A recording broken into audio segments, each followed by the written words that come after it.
Hello friends, today I am discuss BSc third year paper first inorganic chemistry, जिसमें आज हम पढ़ेंगे जो ऑर्गेनोलिथियम कंपाउंड होते हैं उनके यूजेज एंड जो ऑर्गेनोलिथियम कंपाउंड है उसकी संरचना या स्ट्रक्चर के बारे में हम आज पढ़ेंगे यहाँ पर, जो कि ऑर्गेनोलिथियम कंपाउंड का पार्ट 4 है या पार्ट 4 वीडियो है। इससे पहले इसके 3 वीडियो बन चुके हैं। ये 4th वीडियो ऑर्गेनोलिथियम कंपाउंड का है, जिसमें हम ऑर्गेनोलिथियम कंपाउंड की जो संरचना और उपयोग के बारे में देखेंगे। तो शुरुआत करते हैं। यहाँ पर हम जो ऑर्गेनोलिथियम कंपाउंड है उसके यूजेज उपयोग हैं। नंबर 1 है इसका बहुलीकरण उत्प्रेरकों के रूप में। तो जो कार्बोलिथियम यौगिक होते हैं उनमें एक गुण होता है कि बहुलीकरण का या पॉलीमर का। कहने वाला ये है उनके जो मोनोमर इकाई होती हैं उनमें एक से अधिक एक साथ जुड़ने की शक्ति होती है। तो बहुलीकरण उत्प्रेरकों के रूप में इसका उपयोग होता है। सेकंड पॉइंट है ओलिफिन तथा साइक्लोप्रोपेन के निर्माण में। ओलिफिन जैसे कि हम कहते हैं इन्हें संतृप्त हाइड्रोकार्बन या फिर सैचुरेटेड हाइड्रोकार्बन, इनमें जो methane, ethane, propane, butane, pentane आदि आते हैं। तथा साइक्लोप्रोपेन कहने लिए कि रिंग जो बनाए जो साइक्लोप्रोपेन है उसके निर्माण में भी क्या है कार्बोलिथियम यौगिक का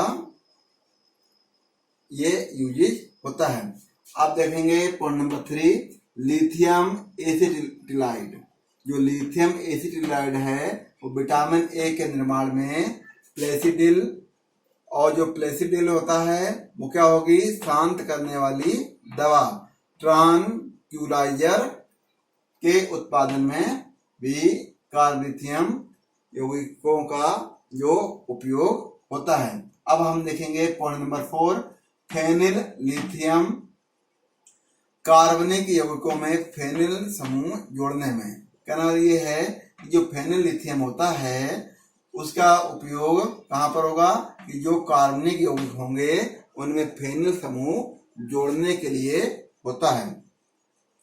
तो कहने वाला ये है कि कोई भी कार्बनिक समूह होगा उसमें हम अगर फेनिल जोड़ेंगे तो वहां पर फेनिल लिथियम हमें लेना पड़ेगा, जिससे कि लिथियम वहां से निकल जाएगा और फेनिल किसी उसी कार्बनिक समूह में जुड़ जाता है।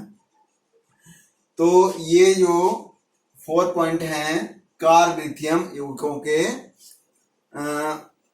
संरचना और उपयोग के बारे में। तो उपयोग के ये 4 पॉइंट हैं जो हमने यहाँ पर देखे। अब हम देखेंगे कि कार्बोलिथियम यौगिक की जो संरचना होती है वो किस तरह बनती है, और इसके प्रत्येक लिथियम और प्रत्येक कार्बन परमाणु से एक लिथियम से कितने कार्बन जुड़े होंगे और प्रत्येक कार्बन से कितने लिथियम परमाणु जुड़े होते हैं, और इसकी जो संरचना होती है वो किस तरह होगी। तो यहाँ पर जो पहले हम इसकी स्ट्रक्चर को समझते हैं कि एक जो लिथियम है उस लिथियम से 2 कार्बन जुड़े रहते हैं, और जो एक कार्बन है उससे 3 लिथियम परमाणु जुड़े रहते हैं, 1, 2 और 3। इसी तरह जैसे कि ये लिथियम है इससे भी एक ये जुड़ा हुआ है, ये और ये। कहने वाले ये है लिथियम से भी 3 जो कार्बन जुड़े होंगे, और यहाँ पर इससे 3 कार्बन से 3 लिथियम जुड़े हुए हैं, और 3 ही इससे हाइड्रोजन भी जुड़े हुए हैं, जिससे कि इसकी उपसंयोजकता होनी चाहिए 6। तो यहाँ पर इसकी जो इसके मोनोमर हैं उनको हमने कई मोनोमर यहाँ पर जोड़े तो हमें इसकी ये संरचना प्राप्त हुई, जिसको हम कहेंगे टेट्रामर होती है।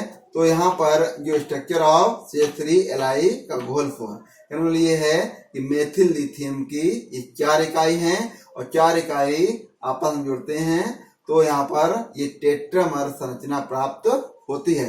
अब इसको हम डिस्क्राइब करेंगे इसकी डेफिनेशन से। तो यहाँ पर देखते हैं हम कि एक्स किरण अध्ययनों के आधार पर सरलतम मेथिल लिथियम की संरचना। तो जो मेथिल लिथियम संरचना है वो इस टाइप की है और इसको हम विस्तार से समझते हैं। इसमें लिथियम परमाणु समचतुष्फलक के शीर्षों पर स्थित होते हैं।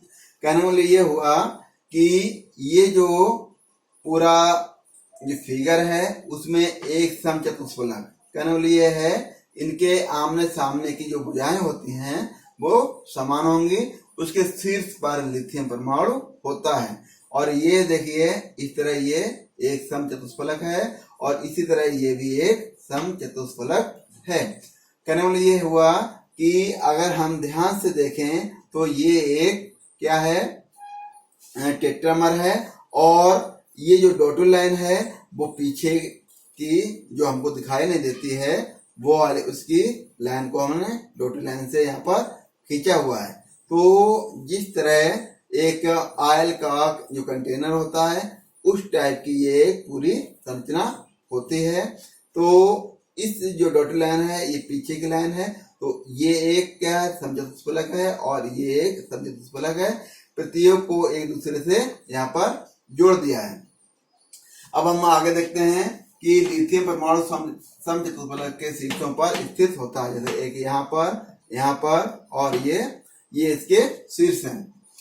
उसके बाद तथा मेथिल समूह चतुष्फलक के तलों के मध्य में स्थित होते हैं। तो मेथिल समूह कौन कौन से होंगे, 1 2 3 4।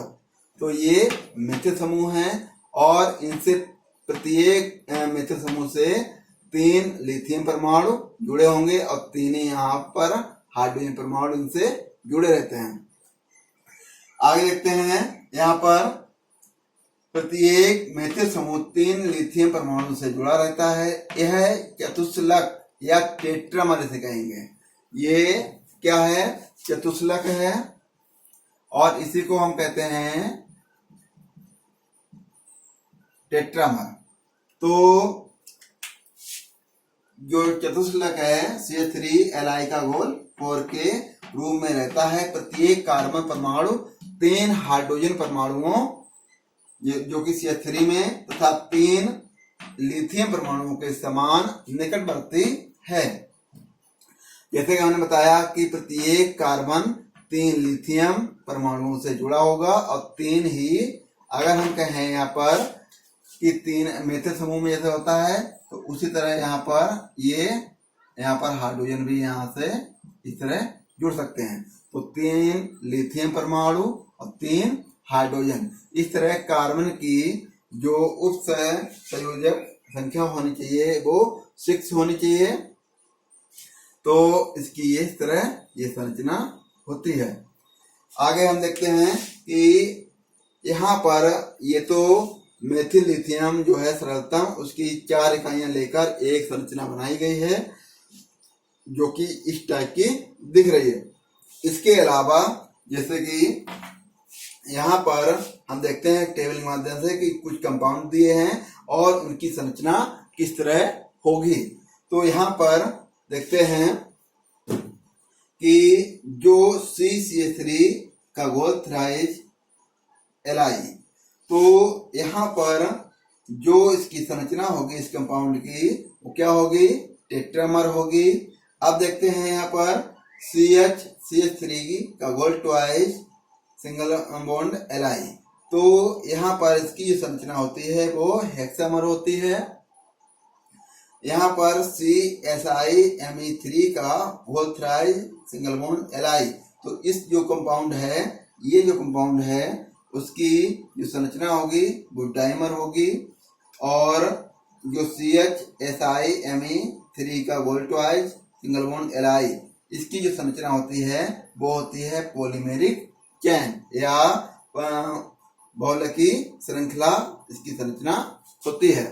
तो ये जो अलग अलग कंपाउंड हैं उनकी संरचना भी अलग अलग होगी और इसी टाइप की संरचना बनेगी। कहने वाले ये हुआ कि कार्बन से 3 मेथिल ग्रुप जुड़े होंगे और लिथियम भी जुड़ा होगा। ये एक अलग की इकाइयां होती हैं।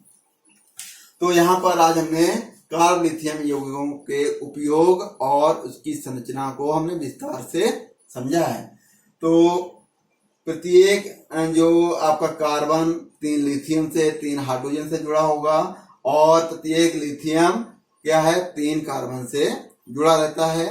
तो इसकी जो संरचना है वो कैसी होती है, टेट्रामर होती है। Thank you for watching.